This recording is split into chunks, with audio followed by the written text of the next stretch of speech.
بسم الله الرحمن الرحيم وبه نستعين. الحمد لله رب العالمين والصلاة والسلام على سيد المرسلين وعلى آله وصحبه أجمعين ومن تبعهم بإحسان إلى يوم الدين. أعوذ بالله من الشيطان الرجيم. بسم الله الرحمن الرحيم.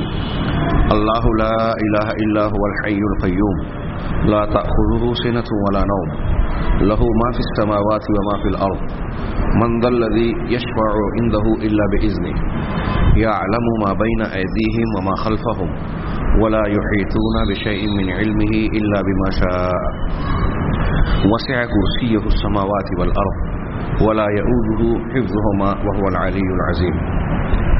سامعین کرام، ہمارا درس اللہ تبارک و تعالیٰ کی صفت علم سے کی بابت جاری ہے. یعلم ما بین ایدیہم وما خلفہم، کہ اللہ تبارک و تعالیٰ مخلوق اور انسانوں کے سامنے کی باتوں سے بھی بخوبی واقف ہے اور ان کے پیچھے کی بھی کوئی بات اس کے علم سے باہر نہیں ہے. میں نے عرض کیا تھا کہ اللہ تبارک و تعالیٰ کی یہ صفت علم قرآن اور حدیث میں بکثرت وارد ہوئی ہے، اور اس سے بننے والا اللہ تبارک و تعالیٰ کا ایک نام جو اسماء حسنہ میں سے ہے العلیم، یہ صرف قرآن مجید میں 150 سے زیادہ مقام پر آیا ہے. ان میں سے چند مقامات کی کچھ آیتیں میں پڑھ رہا ہوں، جس میں مقصود ایک تو یہ ہے کہ یہ دلیل ہو کہ قرآن میں یہ بار بار اس نام کا تذکرہ کیا گیا ہے. دوسرا، سیاق و سباق کے اعتبار سے ہم اس پر غور کریں کہ اللہ تبارک و تعالیٰ نے اپنے ہر نام کو جہاں بھی قرآن مجید میں ذکر فرمایا ہے، اس نام کا آگے کے مضمون سے پیچھے کے مضمون سے سیاق و سباق سے کوئی نہ کوئی ربط اور تعلق ہے. اگر ہم اللہ تبارک و تعالیٰ کے ناموں کو جو قرآن مجید میں وارد ہوئے ہیں غور سے دیکھیں، اس کے اگلے پچھلے مضمون پر تدبر کریں، تو ہمیں پتہ چلے گا کہ جس نام کا اللہ تبارک و تعالیٰ نے ذکر کیا ہے اس پہ ذکر کرنے میں بڑی حکمت ہے، ہمارے لیے اس میں بڑے فائدے ہیں، اور کہیں مضمون سے تعلق ہے، کہیں ہمارے لیے عبرت و نصیحت کا کچھ نہ کچھ پہلو ہے. بلکہ یوں کہنا چاہیے کہ اللہ تبارک و تعالیٰ کے معرفت کی جو ضرورت بندوں کو ہے، توحید کی جو ضرورت انسانوں کو ہے، اس ضرورت کی تکمیل کرنے کا سب سے بڑا ذریعہ قرآن میں وارد ہونے والے اللہ تبارک و تعالیٰ کے اسماء و صفات ہیں. آپ اس کی تفسیر انشاءاللہ فقہ الاسماء الحسنہ میں کچھ سن چکے ہیں، کچھ سنیں گے جب وہ سلسلہ جاری ہوگا. آئیے العلیم کی صفت یا نام کا تذکرہ کرنے والی بعض آیتوں پر سرسری نگاہ ڈالیں. اللہ تبارک و تعالیٰ نے سورہ بقرہ ہی میں فرشتوں کی زبان میں نقل فرمایا، قالوا سبحانک لا علم لنا الا ما علمتنا انک انت العلیم الحکیم. انہوں نے کہا کہ تو پاک ہے، ہمیں کوئی علم نہیں ہے سوائے اسی کے جو تو نے ہمیں سکھا دیا. یہاں اللہ تبارک و تعالیٰ نے زمین میں انسانوں کو، انس و جن کو خلیفہ بنانے کا ذکر کیا. ان آیتوں سے پہلے فرشتوں نے سوال اٹھایا، اللہ تعالیٰ نے جواب دیا، انسانوں کی صلاحیت بتائی، اور پھر ان سے فرشتوں سے مطالبہ کیا کہ کیا تمہارے اندر وہ صلاحیت ہے کہ تعلیم اور تعلم کا مادہ اپنے اندر صلاحیت رکھتے ہو؟ تو انہوں نے جواباً کہا کہ نہیں، تو پاک ہے، صرف تیری ذات ایسی ہے جس میں کوئی نقص خامی نہیں ہے، باقی رہے ہم تو ہم مخلوق ہیں. لا علم لنا، ہم کو کوئی علم نہیں ہے، الا ما علمتنا، سوائے اس کے جو تو نے ہمیں تعلیم دے دی، علم سکھا دیا. پتہ یہ چلا کہ مخلوق کا، یہاں تک کہ فرشتے جو اللہ تبارک و تعالیٰ کی مقرب مخلوق ہے، ہمارے لیے غیب سے تعلق رکھنے والے، ہمارے ایمان کا ایک جز اور بنیاد ہے، وہ فرشتے بھی مخلوق ہیں، اور وہ بھی اتنا ہی علم رکھتے ہیں جتنا رب العالمین نے انہیں علم سے نوازا ہے. ساری مخلوق کا یہی معاملہ ہے. آگے ان کے جملے میں ہے کہ انک انت العلیم الحکیم، یقیناً تو العلیم ہے، الحکیم ہے. علیم وہ ذات جس کا علم کامل ہے، ہر چیز کو گھیرے ہوئے ہے، اس میں کسی بھی قسم کی کوئی جہالت داخل نہیں ہو سکتی، اسے فنا نہیں ہو سکتا اس کے علم کو. تو اب تیرا علم جب کامل ہے، اس کا مطلب فرشتے یہ کہہ رہے ہیں کہ جب ہمارا علم نہیں ہے، تو نے جتنا بتایا اتنا ہم جانتے ہیں، لیکن علم کامل کا کی صفت تیرے لیے ہے. تو اب جو تو کام کر رہا ہے، جو تیرا فیصلہ ہے ظاہر سی بات ہے کہ اس کی حکمت کو، مصلحت کو، باریکی کو ہم نہیں جان سکتے. تیرا علم کامل ہے، ہمارا ناقص ہے. اور تو حکیم بھی ہے، تیری حکمت بالغہ ہے، اس میں کسی قسم کی کوئی کمی حکمت اور مصلحت میں بھی نہیں ہے. لہذا تیرا فیصلہ علم اور حکمت پر مبنی ہے. ہمارے اندر جو سوال اٹھا تھا وہ اس لیے اٹھا کہ ہمارے اندر علم کی کمی تھی. عام طور سے یہاں ایک نقطہ یہ ذہن نشین رکھیں کہ جو منکرین حدیث ہیں، جو عام طور سے قرآن و حدیث کو یا ثابت شدہ حقائق کو رد کرتے ہیں کسی بھی شکل میں، اس کی تعویل کرتے ہیں، رد کرتے ہیں، تو اس کی ایک بنیادی وجہ یہ ہے کہ وہ اللہ تبارک و تعالیٰ کو العلیم الحکیم ماننے کو تیار نہیں ہے. وہ ہر بات کو اسی وقت تسلیم کرنے کی کوشش کرتے ہیں کہ جب ہماری سمجھ میں آئے. بل کذبوا بما لم یحیطوا بہ علما. یہ انسان کی ایک، منکرین کی ایک نفسیات بتائی اللہ نے کہ جس چیز کے ان کے علم نے جس چیز کا احاطہ نہیں کیا، جس چیز کو جان نہیں سکا، اس کا انہوں نے انکار کر دیا، جھٹلا دیا. ہمیں ایک بات معلوم نہیں ہے تو ہم یہ قبول نہیں کرتے کہ مجھے نہیں سمجھ میں آئی، میرے علم میں نہیں آ رہی ہے، میں سمجھ نہیں پا رہا ہوں، بلکہ یہ کہتے ہیں کہ یہ بات ہی غلط ہے.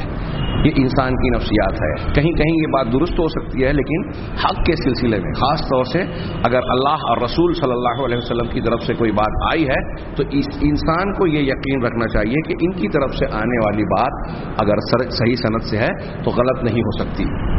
یہاں فرشتوں کا رویہ اور سیاق و سباق میں یہ نقطہ بڑا پیارا ہم معلوم کر سکتے ہیں. دوسری آیت کا ذکر کروں. سورہ بقرہ ہی میں حضرت ابراہیم اور حضرت اسماعیل علیہ السلام کی زبان سے ان کی دعا مذکور ہے. اللہ تعالیٰ نے ارشاد فرمایا، ان کے الفاظ نقل کے، ربنا تقبل منا انک انت السمیع العلیم، کہ پروردگار تو ہماری دعا کو، ہماری اس عرضداشت کو قبول فرما لے، ہم سے قبول فرما لے، ہمارے عمل کو قبول کر لے. انک انت السمیع العلیم، تو سننے والا، ساری آواز، کائنات کی کوئی بھی آواز ہو، چھپی کھلی کیسی بھی، ہاں کہیں بھی ہو، بیک وقت کتنی بھی آوازیں، ساری آوازوں کو سننے والا ہے، دعاؤں کو سننے والا ہے. ہم دعا مانگ رہے ہیں، پروردگار تو سن رہا ہے. سب لوگ یہ صلاحیت نہیں رکھتے. جو سنتا نہیں ہے اس کو پکارنا ظاہر سی بات ہے کہ حماقت ہے. اور تو العلیم ہے، یعنی ہم تجھ کو پکار رہے ہیں تو سن رہا ہے، اور تو علیم ہے یعنی ہمارے حالات کو، ہمارے اخلاص کو، ہمارے عمل کو، ہماری کیفیت اور پس منظر کو تو خوب جانتا ہے. لہذا تو بہتر جانتا ہے کہ ہماری یہ دعا قبولیت کے لائق ہے یا نہیں ہے تو اسے قبول فرما لے پروردگار. تو یہاں بھی دیکھیے حضرت ابراہیم اور اسماعیل علیہ السلام نے اپنی دعا کرتے ہوئے اللہ تبارک و تعالیٰ کے دو ناموں کا ذکر کیا، اس میں ایک العلیم ہے. ہاں اسی طریقے سے اللہ تبارک و تعالیٰ کا ایک ارشاد ہے کہ یخلق ما یشاء وهو العلیم القدیر. اللہ کی ذات وہ ہے جو چاہتی ہے پیدا کرتی ہے، جو چاہتی ہے پیدا کرتی ہے. کیوں، کیسے؟ یعنی اللہ کی جو مشیت ہے اپنی مشیت کے مطابق اسے انجام دیتا ہے. جو اللہ کی مشیت کے موافق ہوتا ہے اللہ اسے انجام دیتا ہے، وہی چیز ہوتی ہے. ما شاء اللہ کان وما لم یشاء لم یکن. جو اللہ نے چاہا وہی ہوا، جو نہیں چاہا نہیں ہوا. تو اب اللہ جو چاہتا ہے پیدا کر لیتا ہے. آپ اور ہم جو چاہیں کر سکتے ہیں کیا؟ کائنات کی کوئی بھی مخلوق آپ اور ہم چھوڑیے، کوئی بہت بڑا انسان ہو، بڑے عہدیدار ہو، دولت مند ہو، بڑا سائنٹسٹ ہو، یا کسی بھی فن کا ماہر ترین انسان ہو، کیا جو چاہے وہ کر سکتا ہے؟ ہاں، قرآن نے نقشہ کھینچا ہے کہ جب تمہارا کوئی قریبی رشتہ دار دم توڑتا رہتا ہے، نزا کا عالم میں مبتلا رہتا ہے، نزا کے عالم میں اس کی سانسیں اکھڑتے، تم اس کے قریب اس کی یہ حالت دیکھ رہے ہوتے لیکن کچھ کر نہیں پاتے. ہم ان سے، یعنی ہمارے فرشتے اور ہمارا علم تمہارے مقابلے میں اس سے زیادہ قریب ہوتا، تم کچھ نہیں کر سکتے. اس کا مطلب یہ ہوا کہ یہ اللہ کی شان ہے کہ وہ جو چاہتا ہے کرتا ہے، جو چاہتا ہے پیدا کرتا ہے. انسان یا کوئی اور نہیں کر سکتا. اللہ کیوں ایسا کر سکتا ہے اور اللہ کے علاوہ دوسرے کیوں ایسا نہیں کر سکتے؟ اس کی ایک وجہ اللہ کے ان دو ناموں میں ذکر کی گئی ہے جو یہاں مذکور ہے سورہ روم کی آیت میں، وَهُوَ الْعَلِيمُ الْقَدِيرُ، کہ اور اللہ العلیم ہے، القدیر ہے، علم کامل والا ہے. کوئی آدمی کسی کام کے کرنے سے عاجز پہلے اس وقت ہوتا ہے جب اس کے اندر علم کی کمی ہو. میں ایک کمپیوٹر لے کے آ جاؤں لیپ ٹاپ لاؤں؟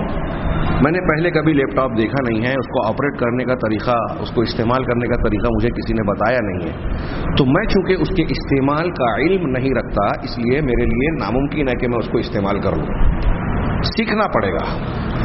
تو اس کا مطلب یہ ہوا کہ کسی بھی چیز کو کرنے کے لیے اس چیز کا علم ہونا ضروری ہے، پہلی بات۔ دوسری بات یہ کہ اگر علم ہو بھی گیا تو اب اس کام کے کرنے کے لیے قدرت ہونی چاہیے۔ آپ کار چلا سکتے ہیں، علم ہے کار کے چلانے کا، لیکن آپ کی آنکھیں وقتی طور سے یا مستقل طور سے بینائی سے محروم ہو جائے، اندھے ہو گئے، تو اب اندھے ہونے کے بعد آپ اپنے علم کے باوجود کیا قدرت رکھتے ہیں کہ کار چلا سکیں؟ ظاہر سی بات ہے کہ نہیں، کیونکہ علم کے ساتھ ساتھ کسی کام کے کرنے کی قدرت کا ہونا بھی ضروری ہے، تبھی آدمی یا کوئی بھی ذات اس کام کو کر سکتی ہے جس کا اس کو علم ہے، جس کی اس کو قدرت اور طاقت ہے۔ اللہ تبارک و تعالیٰ نے جب یہاں یہ فرمایا کہ اللہ جو چاہتا ہے پیدا کرتا ہے، تو کیسے پیدا کرتا ہے، کیوں کرتا ہے، اس کے دو ناموں کا ذکر ہے جو اس کا جواب بھی ہے، اس کی دلیل بھی ہے پہلے والے جملے کی، کہ وہ العلیم ہے، القدیر ہے، اسی لیے وہ جو چاہتا ہے پیدا کرتا ہے۔ اللہ کے علاوہ کوئی العلیم القدیر ہے ہی نہیں، لہذا کوئی ایسا نہیں ہے جو چاہے پیدا کر سکے، کہ وہ جو چاہے پیدا کر سکے، ایسا اللہ کے علاوہ کوئی نہیں ہے۔ اسی طریقے سے اللہ تبارک و تعالیٰ نے سورہ یاسین میں فرمایا، بہت مشہور ٹکڑا ہے، ذالک تقدیر العزیز العلیم، کہ کائنات کی محکم بناوٹ، سورج چاند ستارے سیارے جو اپنے اپنے محور و مدار پر انتہائی پابندی اور نظم و ضبط کے ساتھ گردش کر رہے ہیں، رواں دواں ہیں، یہ کس نے بنایا؟ ذالک تقدیر العزیز العلیم، یہ عزیز غالب جس کے لیے کوئی کام مشکل نہیں، العلیم جو ہر چیز کو جانتا ہے، اس کا ٹھہرایا ہوا اندازہ ہے، اس کا مقرر کیا ہوا معاملہ ہے، اس کی تقدیر ہے، اس کے لیے کوئی مشکل نہیں ہے۔ تمہارے لیے ہمارے لیے چیزیں مشکل ہوتی ہے۔ تو یہاں بھی اللہ تعالیٰ نے موقع اور محل کے اعتبار سے، مضمون کے اعتبار سے غور کیجئے، میں نے چند مثال کے طور پر چند آیتوں کو مستنبط کیا ہے، آپ ان پر غور کرتے جائیے تو ان کے فوائد بھی معلوم ہوتے ہیں۔ اللہ تبارک تعالیٰ نے ایک جگہ ارشاد فرمایا، ان اللہ سمیع علیم، اللہ سننے والا، یقیناً اللہ سننے والا اور پورا علم رکھنے والا ہے۔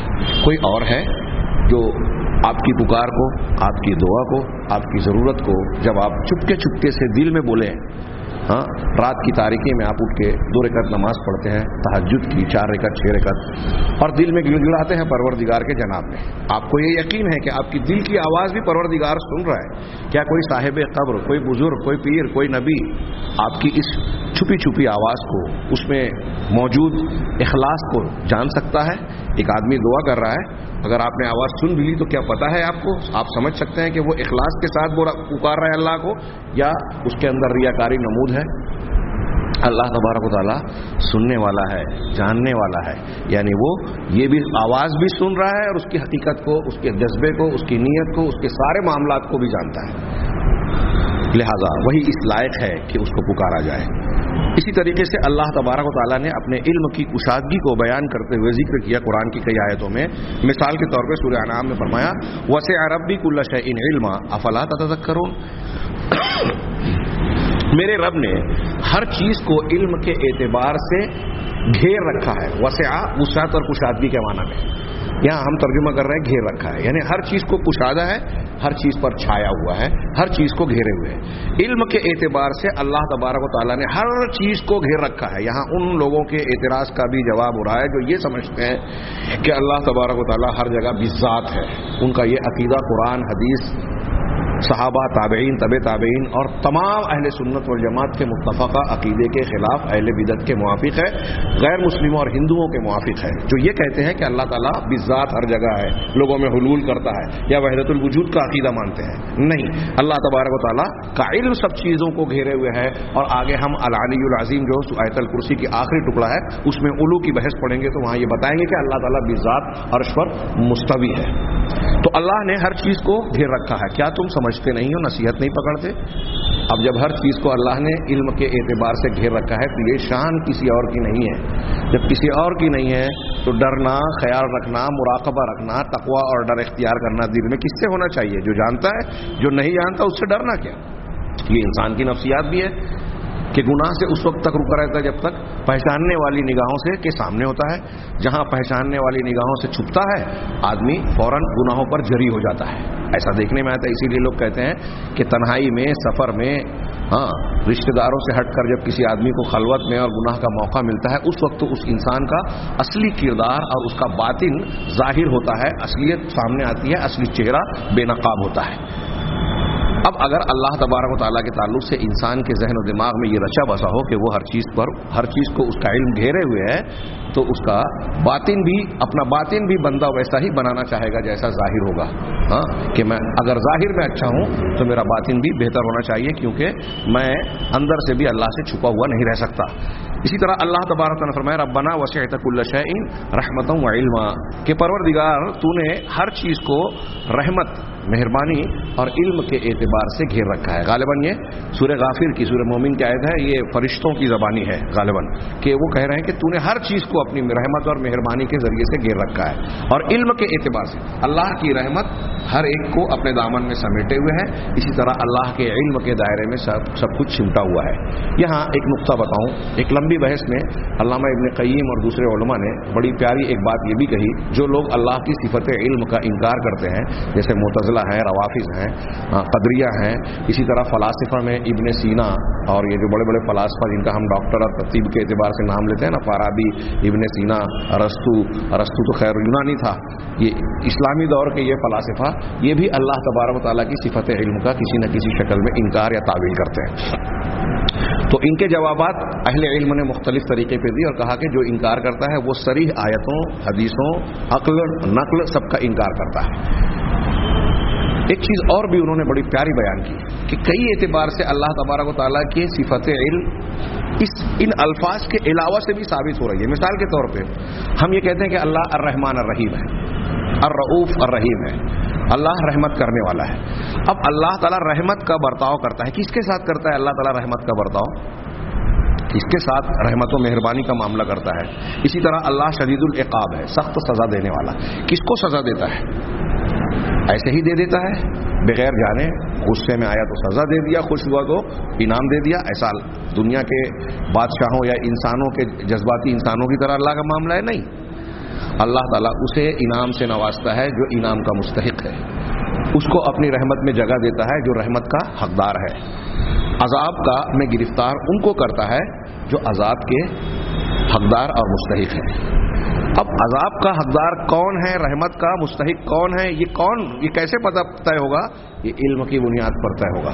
اس کا مطلب یہ کہ اگر ہم یہ کہہ رہے ہیں کہ اللہ تبارک و تعالیٰ کسی کو ہدایت دے رہا ہے، کسی کو گمراہی کے راستے پر چھوڑ رہا ہے، کسی کے ساتھ رحمت کا برتاؤ کر رہا ہے، کسی کے ساتھ عذاب اور قہر کا برتاؤ کر رہا ہے، یہ صفات بھی اس بات کا تقاضا کرتی ہیں کہ اللہ تعالیٰ کے پاس علم ہو.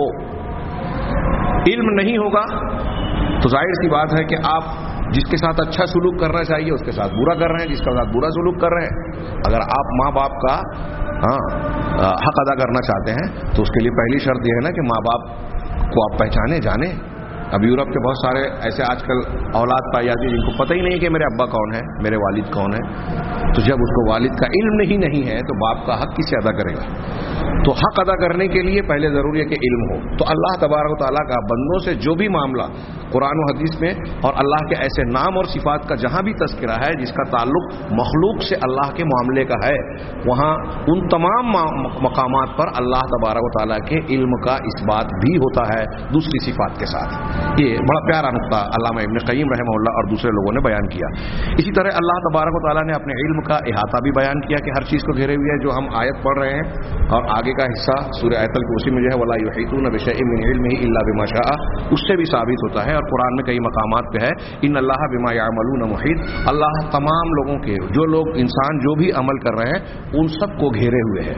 میرے بھائیوں، یہاں میں نے ابھی تمہید میں کہا تھا کہ اللہ تعالیٰ نے اپنی صفت علم اور اپنے علیم ہونے کا جو تذکرہ قرآن کی آیتوں میں کیا ہے ان کے سیاق و سباق پر غور کریں. اس میں ہمارے لیے جگہ جگہ الگ الگ انداز سے عبرت، نصیحت، درس، تربیت کا پہلو ہے. علامہ شنقیطی رحمہ اللہ تفسیر اضواء البیان میں ایک جگہ لکھتے ہیں کہ اللہ تبارک و تعالیٰ کے اوصاف اور صفات میں سے سب سے بڑی وہ صفت جو انسان کے لیے سب سے زیادہ ڈانٹنے ڈپٹنے والی ہے، سب سے زیادہ اس کو جھنجھوڑنے والی ہے، اس کو سدھارنے والی ہے، وہ اللہ تبارک و تعالیٰ کی صفت علم ہے۔ بڑی پیاری بات کہی ہے علامہ شنقیطی نے، بغور سنیے کہ انسان کو جھنجھوڑنے والی، اس کو گناہ سے روکنے کے لیے بالکل کھڑکھڑا دینے والی جو اللہ کی صفت ہے وہ علم ہے۔ کیسے؟ اور انہوں نے یہ بیان کیا کہ قرآن کی آپ کوئی صفحہ مشکل سے ایسے پائیں گے جہاں کسی نہ کسی شکل میں اللہ کی صفت علم کا یا اس سے متعلقہ اللہ کے ناموں کا ذکر نہ ہو۔ چنانچہ وہ آگے کہتے ہیں کہ اس کی مثال ایسی لیجیے، یہ ہم فوائد میں پڑھیں گے لیکن یہاں تذکرہ کر دوں کیونکہ آگے جو آیتیں 2-3 پیش کرنے والا ہوں اس کا اس مضمون سے بڑا گہرا تعلق ہے کہ اگر علامہ شنقیطی کہتے ہیں کہ اگر کوئی ایک بادشاہ ہو جو بہت سخت گیر ہے، بہت مجرموں کو کڑی سزا دیتا ہے، ان کے ساتھ نرمی نہیں برتتا، ایسا بادشاہ ہے سخت گیر، اور وہ دربار میں بیٹھا ہے، اس کے اگل بغل میں دائیں بائیں اس کی ملکہ کے ساتھ اس کی بیٹیاں ہیں جن کو شہزادی کہتے ہیں، شہزادی بھی بیٹھی ہوئی ہیں تخت پر۔ اب سامنے کوئی شخص رعایا میں سے کوئی آدمی حاضر ہو، اسے پتا ہے کہ بادشاہ جو ہے بہت سخت ہے، بہت غصور ہے، اور کسی مجرم کو پکڑ لیتا ہے تو بہت سخت سزا دیتا ہے، اور ساتھ ہی بادشاہ بہت غیرت مند ہے، اگر اس کی بیوی یا بیٹی پر کوئی معمولی سی نگاہ بھی ڈال دے تو وہ چھوڑتا نہیں ہے، اسے فوراً سخت سزا کے حوالے کرتا ہے۔ ایسا جاننے کے بعد کیا وہ دربار میں آنے والا عام آدمی کیا بادشاہ کے سامنے کھڑا ہو کر اس کی ملکہ یا اس کی بیٹی یعنی شہزادی پر بری نظر ڈالے گا، ان کے ساتھ کوئی بدتمیزی کرے گا، ان کے شان میں کوئی گستاخانہ جملہ کہنے کی جرأت و جسارت کرے گا؟ بادشاہ دیکھ رہا ہے، بادشاہ بات کر رہا ہے، اس کے سامنے ہوتے ہوئے کیا اس کی غیرت کو للکارے گا کوئی شخص؟ ناممکن بات ہے نا۔ تو ایسے ہی علامہ شنقیطی کہتے ہیں کہ جب بندہ یہ جانے گا کہ اللہ تبارک و تعالیٰ علیم و خبیر ہے، ظاہر و باطن کو، چھپے کھلے کو، سب چیزوں کو جانتا ہے، اور اللہ غیرت مند بھی ہے، اللہ تبارک و تعالیٰ کسی مجرم کو پکڑتا ہے تو سخت سزا بھی دیتا ہے۔ اب ایسا سب کچھ جاننے کے بعد اگر ایک بندے کو یہ یقین ہو کہ آپ کسی بھی جگہ پر ہوں، بند سے بند کمرے میں، کتنے بھی اندھیرے میں، کسی چٹان کے اندر ہی کیوں نہ ہو، کسی 100 دروازوں کے اندر ہو، حضرت لقمان علیہ السلام کی وصیت یاد کیجیے، یا بنیا انہا ان تکو مثقال حبۃ من خردل فتکن فی صخرۃ یأتی بها اللہ، کہ اے بیٹے اگر کوئی ایک دانے کے برابر بھی کوئی چیز ہو، عمل ہو، اچھائی ہو، برائی ہو، فتکن فی صخرۃ، کسی چٹان کے پہاڑی کے اندر کیوں نہ ہو، صخرہ پہاڑ چٹان کو کہتے ہیں، کسی چٹان کے پتھر کے اندر اگر کوئی ایک باریک سے باریک یا دانے برابر کوئی چیز ہو، یاتی بہ اللہ، اللہ اسے لے آئے گا، اللہ اسے لے آئے گا، لانے پر بھی قدرت ہے، اور لائے گا کیوں؟ اس لیے کہ وہ علم رکھتا ہے۔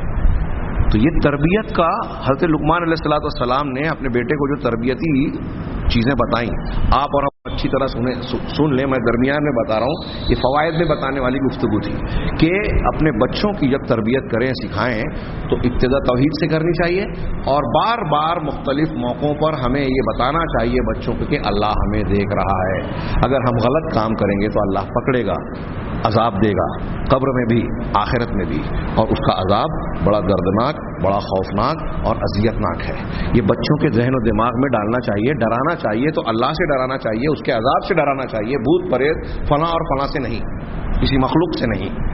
تربیت کے لیے بہت اہم چیز ہے، اور اللہ تبارک و تعالیٰ نے قرآن مجید میں ان آیتوں کو اور ایسی بہت سارے مقامات پر یہ چیزیں بیان کر کے ہماری اور آپ کی تربیت کی ہے، ہمیں سدھارنے کے لیے مواد فراہم کیا ہے کہ یہ مضامین اگر ہمارے ذہن و دماغ میں رچ بس جائیں تو ایک انسان برا انسان نہیں رہ سکتا۔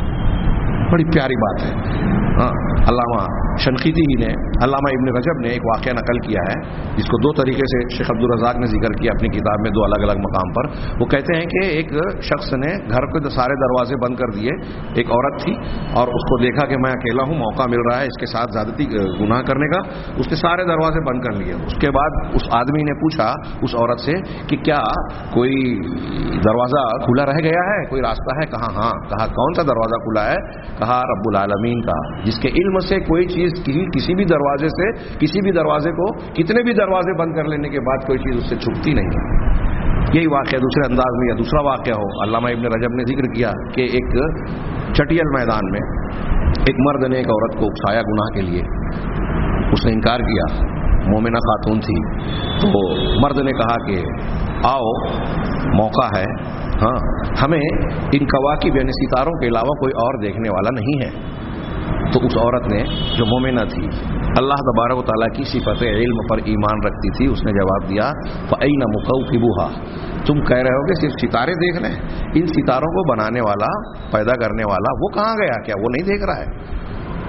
اور اس کو ذکر کرنے کے بعد وہ آدمی بھی گناہ سے باز آ گیا. اور یہ بھی پتہ یہ چلا کہ اگر اللہ تبارک و تعالیٰ کی صفت علم انسان کے ذہن و دماغ میں رچی بسی ہو تو اس صفت کی وجہ سے اللہ کا ڈر اور تقوی بھی پیدا ہوگا، اللہ تبارک و تعالیٰ کے حکم پر عمل اور اس کی نافرمانی سے بچنے کا مادہ بھی پیدا ہوگا. آئیے چند آیتوں کو دیکھیے، اور میں ایسا چاہوں گا کہ ان آیتوں کا ترجمہ بغور سماعت فرمائیں. اللہ تعالیٰ نے ارشاد فرمایا سورہ ابراہیم میں، ربنا انک تعلم ما نخفی وما نعلن، کہ پروردگار، اے ہمارے پروردگار، تو جانتا ہے جو ہم چھپاتے ہیں اور جس کا اعلان کرتے ہیں، یعنی جو مخفی رکھتے ہیں، ہاں راز اور پوشیدہ یا دل میں رکھ رہے ہیں، اور جس کا اعلان یعنی جو کھل کر سامنے لوگوں کے کرتے ہیں. وما یخفی علی اللہ من شیء فی الارض ولا فی السماء، اور اللہ آگے فرما رہا ہے کہ اللہ تبارک و تعالیٰ پر زمین میں اور نہ ہی آسمان میں کوئی بھی چیز، من شیء نکرہ ہے، کوئی بھی چیز کتنی بھی باریک چھوٹی ہو، کتنے بھی اندھیرے میں ہو، مادی شکل میں ہو، مانوی شکل میں ہو، جسم ہو کہ روح ہو، لفظ ہو کہ معنی ہو، ہاں سب کوئی بھی چیز اللہ تبارک و تعالیٰ سے مخفی اور چھپی ہوئی نہیں ہے. یہ سورہ ابراہیم کی آیت ہے. دوسری آیت اللہ تعالیٰ ارشاد فرماتا ہے یعلم خائنۃ الاعین وما تخفی الصدور، سورہ مومن یعنی جس کو سورہ غافر کہتے ہیں اس کی آیت ہے کہ اللہ تبارک و تعالیٰ آنکھوں کی خیانتوں کو بھی جانتا ہے. آپ بہت سے کام سیٹ کے سامنے، والد صاحب کے سامنے، بچے، نوجوان، ٹیچر کے سامنے، طلبہ ایسے اشارے میں کرتے ہیں کہ ٹیچر کو پتہ ہی نہیں چلا اور ہم نے بیوقوف بنا لیا، خوش بھی ہوتے ہیں. یہ ٹیچر ایک انسان ہے، آپ کے والد ایک انسان ہے، آپ خود بھی انسان ہیں. آپ جیسے اپنے بڑوں کے سامنے آنکھوں کے اشاروں میں کچھ گناہ کر لیتے ہیں، آپ کے سامنے آپ کے بچے اور طلبہ کریں گے. ہاں تو دنیا میں آدمی اس طرح سے بچ لیتا ہے، ہاں اور سمجھتا ہے کہ میں نے چالاکی کا مظاہرہ کیا. ہر وقت کا فرعون لوگوں پر ظلم کرتا ہے، گناہ کا ارتکاب کرتا ہے، اپنے اقتدار، اپنی حاصل شدہ نعمتوں کا غلط استعمال کرتا ہے اور سمجھتا ہے کہ میرا انجام برا نہیں ہوگا، میں بہت چالاک ہوں. جب تک اللہ ڈھیل دیتا ہے، ہر گنہگار سمجھتا ہے کہ میں گناہ کرنے میں بڑا چالاک طاق ہوں، فرعون ڈوبا میں نہیں ڈوبوں گا، وہ گنہگار پکڑا گیا، وہ بدنام ہوا، میں پکڑا نہیں جاؤں گا، میں بدنام نہیں ہوں گا. آج ہمارے گرد و پیش میں دیکھیے اس طرح کا، ہم خود بھی اس طرح کے خناس میں مبتلا رہتے ہیں کہ ارے میں نے فلاں گناہ کیا لیکن پکڑا نہیں گیا. اللہ تبارک و تعالیٰ کی یہ سنت ہے کہ ڈھیل دیتا ہے. پہلی مرتبہ کسی کے گناہ کرنے پر اللہ تعالیٰ رسوا نہیں کر دیتا، گرفتار نہیں کر دیتا، عام طور سے ڈھیل دیتا ہے. یہ اللہ کی سنت ہے. تو اللہ کی شان ایسی ہے کہ وہ نگاہوں کی خیانت کو، اگر آپ آنکھ سے خیانت کر رہے ہیں تو اللہ تعالیٰ سے نہیں بچ سکتے. وما تخفی الصدور، اور آپ کے سینوں میں جو کچھ چھپا ہوا ہے، بھید آپ نے چھپا رکھا ہے، وہ بھی اللہ جانتا ہے. آپ لوگوں سے چھپا کر یہ سمجھتے ہیں کہ میں نے چالاکی کی، دنیا میں میں نے اپنے آپ کو بچا لیا، گناہ کرنے کے باوجود مجھے انعام مل رہا ہے، میں نے مسجد توڑ دی، میں نے لوگوں کو قتل کروا دیا، میں نے فساد کروا لیا، ہماری پارٹی نے ایسا کرا لیا، ہماری تنظیم نے کرا لیا، بم دھماکہ کرا لیا، اور دوسروں کو جو ہے بے گناہ لوگوں کو اس میں پھنسا دیا، ہم بچ گئے. یہ آپ غور کیجئے واقعات پر جو ہمارے یہاں ہو رہے ہیں، غیر مسلموں کی طرف سے، خود مسلمانوں کی طرف سے. ہاں ہمارے یہاں ایک طاقتور آدمی کمزور کو، ایک چالاک آدمی سیدھے سادھے اور بھولے بھالے انسان کو بیوقوف بناتا ہے اور سمجھتا ہے کہ میں بچ گیا، لیکن وہ بھول گیا اس آیت کو اور اس کے ہم معنی آیتوں کو کہ اللہ کی ذات آپ کو ہمیشہ آپ کی نگرانی کر رہی ہے اور اس سے کوئی چیز بھی چھپی ہوئی نہیں ہے، یہاں تک کہ آپ کی آنکھوں کی خیانتیں اور اشارے بھی، آپ کے دل کے چھپے ہوئے بھید بھی. اسی طرح اللہ تبارک و تعالیٰ نے سورہ قاف میں فرمایا وَلَقَدْ خَلَقْنَا الْإِنسَانَ وَنَعْلَمُ مَا تُوَسْوِسُ بِهِ نَفْسُهُ، کہ ہم نے انسان کو، یقیناً ہم نے انسان کو پیدا کیا، ہاں اور ہم خوب جانتے ہیں جو اس کا نفس اس کے دل میں وسوسہ ڈالتا ہے، جو خیالات اور وسوسے ڈالا جاتا ہے، خیالات آتے ہیں. اللہ کہہ رہا ہے کہ ہم اسے بھی جانتے ہیں. کتنی قریب ہے اللہ. اللہ نے آگے فرمایا وَنَحْنُ أَقْرَبُ إِلَيْهِ مِنْ حَبْلِ الْوَرِيدِ، ہم انسان کے رگے جاں سے بھی زیادہ، ورید سے بھی زیادہ قریب ہے. اب بتائیے اس کی شہ رگ یا رگے جہاں جو بھی ترجمہ کریں اس کا غالباً شہ رگ ہوگا، اس سے بھی زیادہ قریب ہیں انسان کے اللہ تعالیٰ کہہ رہا ہے. پھر یہاں وہ بہت دور ہے تو وسیلہ لگانے کی ضرورت کہاں سے پیدا ہو گئی؟ پچھلے والی آیت کا مفہوم دیکھیے. اور اللہ تبارک و تعالیٰ کے یہاں ایک اور عقیدے کی طرف اشارہ کر دوں جو ہمارے ارد گرد میں اہل تصوف نے غلط عقیدہ پھیلا رکھا ہے کہ اللہ کے جب قریب ہونے کا معنی ہوتا ہے تو وہ اسے بیان کرتے ہیں کہ اللہ ذات کے ساتھ قریب ہے. جی نہیں، اس آیت میں، سورہ حدید کی آیت میں، سورہ طٰہٰ کی آیت میں اور ایسے 20 مقامات پر آیتوں کے سیاق و سباق سے یہ بات واضح ہوتی ہے کہ جب اللہ تعالیٰ قریب ہونے کا ذکر کر رہا ہے تو اپنے علم احاطہ کے ذریعے سے تمام انسانوں، تمام مخلوق کے قریب عمومی علم کے ساتھ ہے، اور اپنے خاص بندوں کے ساتھ کے قریب خصوصی قربت ہے. وہ اس کی رحمت، اس کی نگرانی، اس کی مدد اور تائید کے ساتھ ہے. جیسے اللہ کے رسول نے کہا تھا نا، لا تحزن ان اللہ معنا، غار میں اپنے ساتھی ابوبکر صدیق سے کہ ڈرو نہیں، اللہ ہمارے ساتھ ہے. تو اللہ تبارک و تعالیٰ علم کے اعتبار سے تو ان کافروں کے ساتھ بھی تھا جو اللہ کے رسول صلی اللہ علیہ وسلم ابوبکر صدیق کو ڈھونڈتے آئے تھے، ان کے بھی ساتھ تھا اللہ، رسول اللہ صلی اللہ علیہ وسلم کے ساتھ بھی تھا. دونوں میں فرق کیا تھا؟ ان کے پاس ان کے ساتھ علم اور احاطے کے طور پر تھا، اور اللہ کے رسول صلی اللہ علیہ وسلم ابوبکر صدیق کے ساتھ علم اور احاطے سے بڑھ کر ساتھ میں اللہ کی تائید، رحمت، نصرت اور مدد بھی تھی. یہ خصوصی قربت، خصوصی معیت ہو گئی. تو اللہ تبارک و تعالیٰ نے فرمایا کہ ہم نے انسان کو پیدا کیا اور اس کے دل کی کھٹک اور وسوسوں کو بھی جانتے ہیں. یہ اللہ کا علم. دیکھیے ہمارے دل میں جو خیالات آتے ہیں، جو وسوسے آتے ہیں، پروردگار سے وہ بھی مخفی نہیں ہے. اسی طرح حضرت اللہ تعالیٰ کا ایک ارشاد ہے، وَاعْلَمُوا أَنَّ اللَّهَ يَعْلَمُ مَا فِي أَنفُسِكُمْ فَاحْذَرُوهُ، اور اچھی طرح اس بات کو جان لو، یہ اپنے علم میں رکھ لو، یعنی علم حاصل کرو اس بات کا. کس بات کا؟ کہ ان اللہ یعلم ما فی انفسکم، کہ اللہ تمہارے نفسوں کے اندر، تمہارے دل کے اندر، تمہارے اندر میں کیا ہے اس کو بخوبی جانتا ہے. تمہارے دل کی باتوں کو جب جانتا ہے، دل کے بھید کو جانتا ہے، فاحذروہ، تو اللہ ہی سے ڈرو. یہ سورہ بقرہ میں ہے. احکامات بیان کرنے کے بعد کہ تم کہیں چالاکی کر رہے ہو، طلاق، نکاح اور یہ سب احکامات کے درمیان میں غالباً یہ آیت بیان کی کہ اگر تم کوئی چالاکی کر رہے ہو، چال بازی کر رہے ہو، تو یہ اچھی طرح جان لو کہ تمہارے دل میں کیا چھپا ہوا ہے، تم کیا منصوبہ بنائے ہوئے ہو، کیا چالاکی کر رہے ہو. لوگ نہ جان سکے، لیکن اللہ تمہارے نفسوں کی بات کو جانتا ہے، تمہارے دل کی باتوں کو جانتا ہے. لہٰذا اس سے ڈرو، اس سے بچو. لوگوں سے ڈر کے کیا فائدہ، اللہ سے ڈرو. اسی طرح اللہ نے فرمایا، اولا یعلمون ان اللہ یعلم ما یسرون وما یعلنون، کیا وہ اس بات سے واقف نہیں ہیں، اس بات کو نہیں جانتے کہ اللہ تبارک و تعالیٰ اس بات کو بھی جانتا ہے جو وہ چھپاتے ہیں، جس کو راز بناتے ہیں، اور اس بات کو بھی جانتا ہے جو کھلے عام کرتے ہیں، جس کا اعلان کرتے ہیں. یہ آیتیں، اس معنی کی آیتیں جو میں نے بطور نمونہ کچھ آیتیں آپ حضرات کے سامنے پیش کی، ان کے معنی اور مفہوم پر غور کیجئے. یہ ہماری تربیت کر رہے ہیں. ان آیتوں کو ایک مسلمان بندے بندی، مرد عورت، بچہ بچی کے ذہن و دماغ میں بسانا چاہیے کہ اللہ تبارک و تعالیٰ ہماری کھلی ہوئی باتوں کو، چھپی ہوئی باتوں کو، ظاہر کو، باطن کو، اندھیرے کی، اجالے کی بات کو، ہر چیز کو جانتا ہے. دل کے کھٹک کو بھی جانتا ہے، نگاہوں کی چوریوں کو بھی جانتا ہے. یہ انسان کی تربیت کرنے والا عقیدہ ہے. اللہ تبارک و تعالیٰ کی اس صفت کا صحیح علم رکھنا. اللہ تبارک و تعالیٰ عالم الغیب و شہادہ ہے، علام الغیوب ہے. اور یہ بات اس سے پہلے گزر چکی کہ اللہ تبارک و تعالیٰ ہی اکیلا مخصوص ہے جس کے پاس غیب کی کنجیاں ہیں. غیب کی کنجیاں اللہ کے علاوہ کسی کے پاس نہیں. جب کنجیاں صرف اللہ کے پاس ہے تو غیب کا خزانہ، کنجی کے اندر کا خزانہ کسی اور کے پاس ہو، اس بات کا سوال ہی پیدا نہیں ہوتا. میں نے قرآن کی آیت اور حدیث اس سے پہلے پیش کی ہے. یہ اس کے بعد جو ہے ایک روایت میں، حدیثوں میں بھی اللہ تبارک و تعالیٰ کا نام العلیم اور صفت علم بہت کثرت سے آئی ہے. یہاں صرف ایک حدیث پیش کروں. حضرت عثمان بن حنیف رضی اللہ تعالیٰ عنہ کی مشہور حدیث ہے. وہ کہتے ہیں، حضرت عثمان بن عفان رضی اللہ تعالیٰ عنہ کی حدیث، وہ کہتے ہیں کہ میں نے رسول اللہ صلی اللہ علیہ وسلم کو فرماتے ہوئے سنا کہ من قال حین یمسی، جو شام کے وقت، جب شام ہو جائے عصر کے بعد، یہ کہے بسم اللہ الذی لا یضر مع اسمہ شیء فی الارض ولا فی السماء وهو السمیع العلیم. میں اللہ کے نام سے شروع کر رہا ہوں، یہ رات کا آغاز کر رہا ہوں، جس کے نام کے ساتھ کوئی چیز نقصان نہیں پہنچا سکتی، نہ زمین میں اور نہ آسمان میں. اس کے نام کے ساتھ آسمان اور زمین میں کوئی بھی چیز نقصان نہیں پہنچا سکتی. وہ السمیع العلیم، اور وہ سننے والا جاننے والا ہے، سمیع ہے اور العلیم ہے۔ یہ العلیم کا نام میں صرف یہی ایک دعا کو بطور نمونہ پیش کر رہا ہوں کہ حدیثوں میں بھی اس کا بکثرت تذکرہ آیا ہے۔ یہ ایک مثال۔ اب یہاں بھی معنی اور مفہوم کے ساتھ اس کا تعلق ہے۔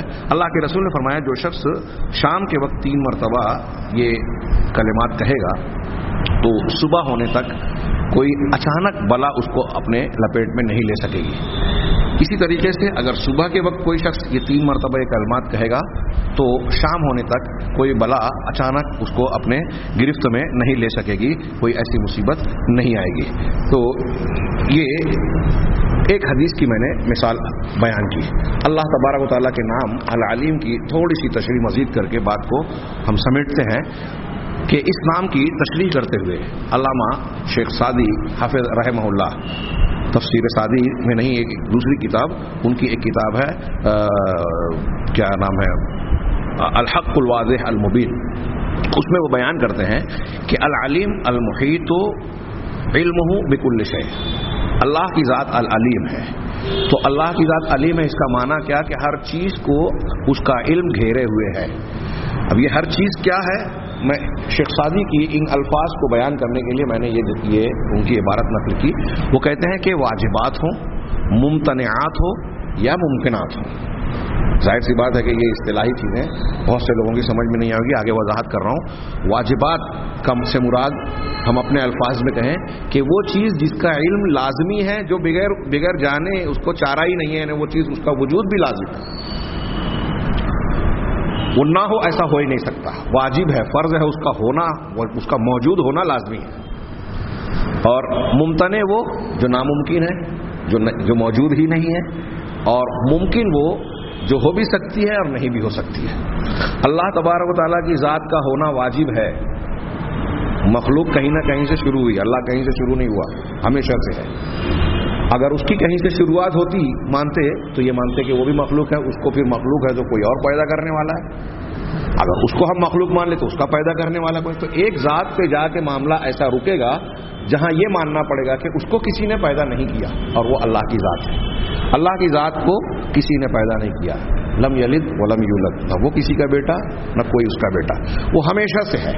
تو اللہ تبارک و تعالیٰ کا ہونا یہ واجب ہے، لازم ہے، ضروری ہے، اس کی ذات، اس کے اسماء و صفات یہ واجبات میں سے ہے۔ تو اب اس کی وضاحت دیکھیے کہ وہ کہتے ہیں کہ اللہ تبارک و تعالیٰ اپنے نفس کریمہ کو، اپنے نفس کریم کو بھی جانتا ہے، اور اپنے نفس کریم کی مقدس صفات کو اور عظیم اوصاف کو بھی جانتا ہے۔ ہاں، اور یہی واجبات ہے۔ اللہ تعالیٰ کی ذات ہے، اللہ تعالیٰ اپنی ذات کے بارے میں جانتا ہے، اپنی صفات اور خوبیوں اور کمالات کے بارے میں جانتا ہے، اور اللہ کا علم کامل ہے، کوئی اور نہیں جانتا۔ تو یہ واجبات سے متعلق اللہ کی ذات و صفات ہیں، اللہ اسے جانتا ہے۔ ہاں، اور یہی واجبات میں سے ہیں، شیخ سعدی کہہ رہے ہیں کہ یہی واجبات میں سے ہیں جس کا موجود ہونا لازمی ہے، ناممکن ہے کہ یہ ناموجود ہو۔ لازمی طور سے اس کا ہونا لازم ہے، یہ ناموجود نہیں ہو سکتی، اللہ کی ذات واجبات میں سے ہے۔ اسی طرح اللہ تبارک و تعالیٰ ممتنعات کو بھی جانتا ہے، حالہ امتناعہا، یعنی کوئی چیز جس کا ہونا ناممکن ہے یا جو نہیں ہو سکتی، اس کے نہ ہو سکنے کی حالت میں بھی اللہ جانتا ہے کہ وہ نہیں ہے تو بھی جانتا ہے، اور اگر وہ موجود ہو جاتی، اگر وہ کسی شکل میں ناممکن چیز ہو جاتی تو کیسی ہوتی، اللہ تعالیٰ اسے بھی جانتا ہے۔ میں نے کل قرآن کی آیت کی روشنی میں اس کی مثال دی تھی کہ اللہ تعالیٰ نے اہل جہنم کے بارے میں کہا کہ جب وہ کہیں گے کہ دنیا میں پھر سے بھیج دے تو اللہ کہے گا ایسا ہو نہیں سکتا، لیکن پھر بھی کہا کہ وَلَوْ رُدُّوا لَعَادُوا لِمَا نُهُوا عَنْهُ، کہ اگر ان کو دنیا میں پھر سے بھیج بھی دیا جائے تو وہی کام پھر سے کریں گے جس سے ان کو منع کیا گیا تھا۔ تو ایسا ہوگا نہیں، لیکن اللہ بتا رہا ہے کہ اگر ہوتا تو ایسا ہوتا۔ یہ ممتنعات کا مکمل علم ہے، اور اللہ تبارک و تعالیٰ اسے جانتا ہے کہ جو چیز ناممکن ہے یا جو چیز نہیں ہوئی ہے، اگر وہ ہوتی تو کیسی ہوتی، اس کے اوپر کیا نتائج مرتب ہوتے۔ اسی طرح اللہ تبارک و تعالیٰ ممکنات کو بھی جانتا ہے۔ واجب کے مقابلے میں اللہ تعالیٰ کو کچھ لوگ کہتے ہیں واجب الوجود، اور مخلوقات کو کہتے ہیں ممکن الوجود۔ ہم اور آپ ممکن الوجود ہیں، ہم ابھی ہیں، کب پیدا ہوئے؟ آپ کی عمر اگر 20 سال کی ہے، کسی کی 30 سال کی ہے، میری 50 سال 55 سال کی ہے، تو اس سے پہلے ہم نہیں تھے. اللہ چاہتا تو 2000 سال پہلے بھی پیدا کر سکتا تھا. اللہ تبارک و تعالیٰ چاہتا تو ابھی کے 2000 سال بعد بھی پیدا کر سکتا تھا. اللہ چاہتا تو پیدا ہی نہیں کرتا. یعنی ہمارا ہونا بھی ممکن ہے اور نہ ہونا بھی ممکن ہے. یہ اللہ کی مشیت پر ہے. جس کو چاہا وجود دیا, جس کو چاہا وجود نہیں دیا. جس کو جب چاہا وجود دیا, جتنا چاہا وجود دیا. تو جو جتنی بھی مخلوقات ہیں کائنات کے اندر جو موجود ہیں, یہ ہو بھی سکتی تھی. اللہ نے چاہا پیدا کیا تو موجود ہو گئی, اور اللہ اگر نہیں چاہتا تو یہ موجود نہیں ہوتی. یعنی ان کا وجود ممکن ہے, واجب نہیں ہے, ممکن ہے. ہو بھی سکتی ہیں اور نہیں بھی ہو سکتی. تو اب جو ممکنات ہیں اللہ تبارک و تعالیٰ ان کو بھی جانتا ہے کہ کس کا موجود ہونے کی کیا حکمت ہے, کیا تقاضے ہیں, کس کے موجود نہ ہونے کی کیا حکمت ہے, کیا تقاضے ہیں, کب کس کا پیدا ہونا اللہ کی حکمت کے موافق ہے, تقاضوں کے موافق ہے, اور کب کس کا مر جانا حکمت کے مطابق ہے. یہ صرف اللہ تبارک و تعالیٰ جانتا ہے. ان ساری چیزوں سے اللہ تبارک و تعالیٰ از ابتدا تا انتہا پوری طریقے سے واقف ہے. فهو العلیم الذی احاط علمہ بالعالم.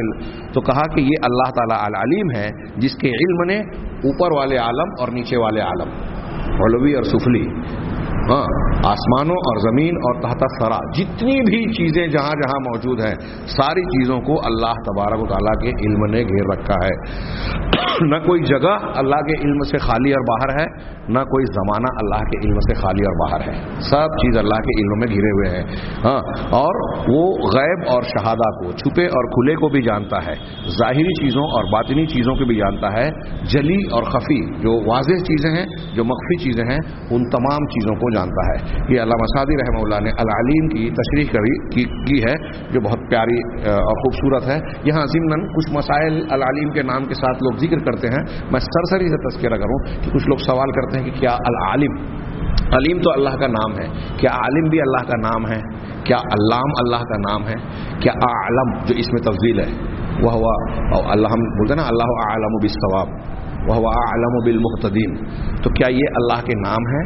تو اہل علم نے اس سلسلے میں وضاحت کی کہ اللہ تبارک و تعالیٰ کا یہ نام, یہ لفظ جو ہے عالم, اللہ کے لیے قرآن و حدیث میں آیا تو ہے لیکن نام کے طور پر مطلقاً نہیں آیا ہے, بلکہ یہ مضاف اضافت کے ساتھ استعمال ہو, جیسے عالم الغیب والشہادہ, وَسَتُرَدُّونَ إِلَىٰ عَالِمِ الْغَيْبِ وَالشَّهَادَةِ فَيُنَبِّئُكُم بِمَا كُنتُمْ تَعْمَلُونَ, کہ عنقریب تم کو عالم الغیب والشہادہ ذات کی طرف, جو غیب کھلی اور چھپے کو جاننے والا ہے, اس ذات کی طرف پلٹایا جائے گا تو وہ تم کو تمہارے اعمال سے باخبر کرے گا.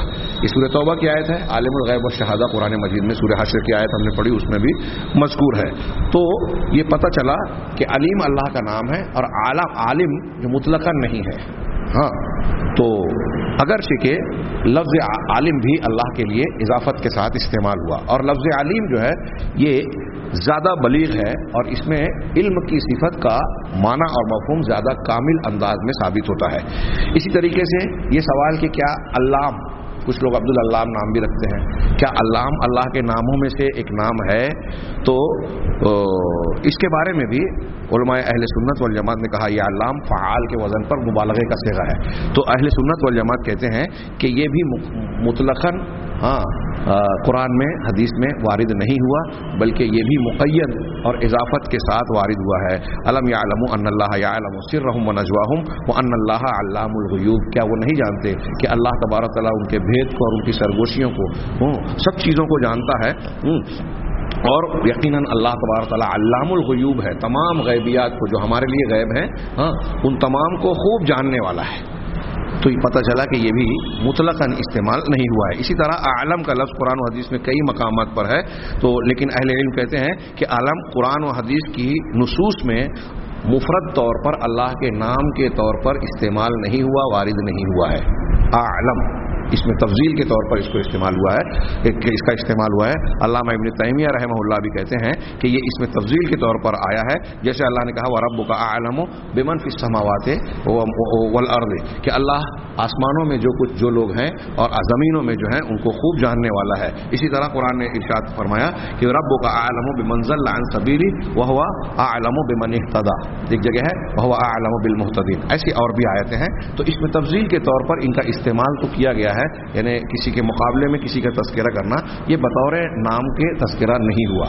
یہاں یہ بات میں ایک مرتبہ دہرا دوں کہ اللہ کے اسماء و صفات, نام جو ہے خاص طور سے وہ توقیفی ہے. قرآن حدیث میں جن ناموں کو اللہ کے نام کے طور پر ذکر کیا گیا ہے ہم انہی کو نام مانتے ہیں. کچھ ایسی صفات ہیں جو صفت کے طور پر تو مذکور ہے لیکن ان صفت سے ضروری نہیں ہے کہ اللہ کا نام بنے. ایسی کئی چیزیں ہیں, انشاءاللہ وہ اس مقام پر ہم پڑھیں گے.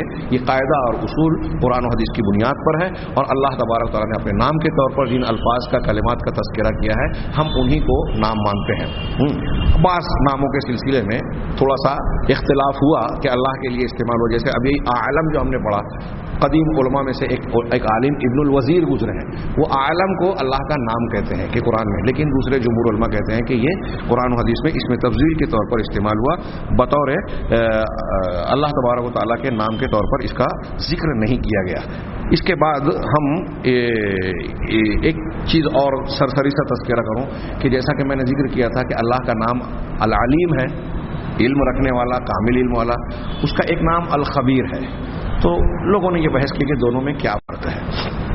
تو بعض لوگوں نے کہا کہ العلیم عمومی علم کو بتاتے ہیں, الخبیر خصوصی طور سے ان معاملات کو جو دقیق اور باریک باتیں, چھپی ہوئی باطنی باتیں ہیں, ان کو جاننا. تو یہ عام ہے, وہ خاص ہے. کچھ لوگوں نے یہی تشریح کی کہ العلیم بظواہر الامور والخبیر ببواطن الامور, کہ علیم وہ ذات جو ظاہری امور کو جاننے والی ہے, خبیر وہ ذات جو باطنی امور کو جاننے والی ہے. یہاں ایک بات کا میں تذکرہ کروں کہ اللہ کے ناموں میں سے کسی نام کا اگر کسی دوسرے نام کے ذریعے سے معنی بتایا جائے تو اس کا یہ مطلب نہیں ہوتا کہ یہ بالکل مترادف ہے. بعض لوگوں کا کہنا ہے کہ علیم اور خبیر دونوں مترادف ہے, ایک ہی معنی دیتے ہیں. ان کے اندر معنی اور مفہوم کا, دلالت کا کچھ نہ کچھ فرق ہوتا ہے, اور ہر نام جو اللہ تبارک و تعالیٰ کا نام ہے وہ اس میں احسن ہے, بہترین نام ہے, اس کے اندر کمال پایا جاتا ہے, ایسا کمال جو دوسرے میں نہیں پایا جاتا. اور اس معاملے میں ہم قیاس بھی نہیں کر سکتے. اس لیے لوگوں نے یہ ایک بحث کی کہ کیا ہم اللہ تبارک و تعالیٰ کے اس معنی اور مفہوم کی بنیاد پر عارف کہہ سکتے ہیں. تو اہل علم نے کہا کہ نہیں, اللہ کے ناموں میں سے عارف نہیں کہہ سکتے, اللہ کو عارف نہیں کہہ سکتے, کیونکہ عارف معرفت سے بنا ہے, اور معرفت کسی چیز کی جب ہوتی ہے تو اس سے پہلے, معرفت حاصل ہونے سے پہلے کچھ مقدمات اور اسباب ہوتے ہیں جس سے انسان معرفت تک پہنچتا ہے. اللہ تبارک و تعالیٰ کو ان مقدمات کی ضرورت نہیں ہے. اگر ہم عارف کہیں گے تو اللہ تبارک و تعالیٰ کے صفت کے سلسلے میں ایک خامی, خرابی والا مفہوم پیدا ہو جائے گا, اور اللہ کے نام اچھے نہیں ہیں بلکہ سب سے اچھے ہیں, بہتر ہیں, بہترین ہیں. لہذا علیم اللہ کا نام ہے, عارف نہیں ہے. یہ چند باتیں اللہ کے نام سے متعلق ہیں. اب اگلا ایک حصہ تھا کہ اللہ تبارک و تعالیٰ کو علیم اور علم کامل والا ماننے سے ہمارے اوپر اس کا کیا اثر پڑتا ہے. اس کا تھوڑا سا میں نے تذکرہ کیا, لیکن میں سمجھتا ہوں کہ اگلا حصہ, اگلی دلیل جو ہم آیت الکرسی میں پڑھیں گے, وَلَا يُحِيطُونَ بِشَيْءٍ مِّنْ عِلْمِهِ إِلَّا بِمَا شَاءَ, اس کے ساتھ ہم اللہ تبارک و تعالیٰ کو علیم اور خبیر ماننے کے فوائد اور اثرات انشاءاللہ اسی کے ساتھ جوڑ کر اگلے درس میں پڑھیں گے. اللہ تبارک و تعالیٰ ہمیں خیر کی توفیق عطا فرمائے. وآخر دعوانا ان الحمد للہ رب العالمین.